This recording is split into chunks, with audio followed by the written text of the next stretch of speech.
Welcome to Small Talk. My name is David Shaw. We lost, and in the end we lost heavily.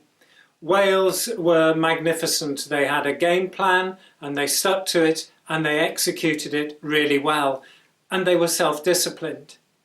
England, on the other hand, some would say were unlucky in the first half, and then in other patches played superbly, but for the last quarter of the game they were careless. They lost their self-discipline. We lost. There have been lots of people who have lost in this pandemic. There are those who have suffered from mental illness. There are those who have been battling against domestic violence at home. And the main headline of our young people, university students who have lost out on learning, lost out on the university experience. Pupils at primary and secondary school who have lost out on education, lost out on social interaction. Losing out, or pushing it even further to an individual basis and describing people as losers, is something that is emotionally harmful. Branding people like that is scarring.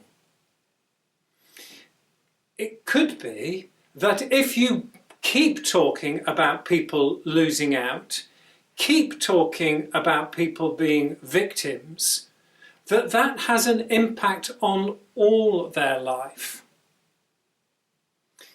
My wife and I are keen listeners to Desert Island Discs, and it is fascinating the number of people who come from backgrounds that could be considered unpromising, and from challenging family backgrounds who make it onto the programme. They don't describe themselves as losers. I was involved in a little bit of a Bible study this morning, and we were looking at the book of Hosea.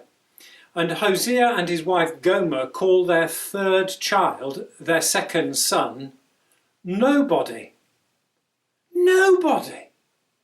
What sort of name is that? How can the parents call their son Nobody? What sort of scarring must have taken place in that young boy's life? At the end of chapter 2, God says to Nobody, "You are my dear somebody." When I was growing up, my parents used to describe, "Oh, they're a real somebody." Somebody to be respected, somebody to be admired, somebody to be honoured. There are a number of people, many people in fact, who have been hit by this pandemic, and some who have been hit very hard. But we need to be careful how we describe them. For these people are real somebodies. People who can expect our respect, our admiration, and our honour, not our pity.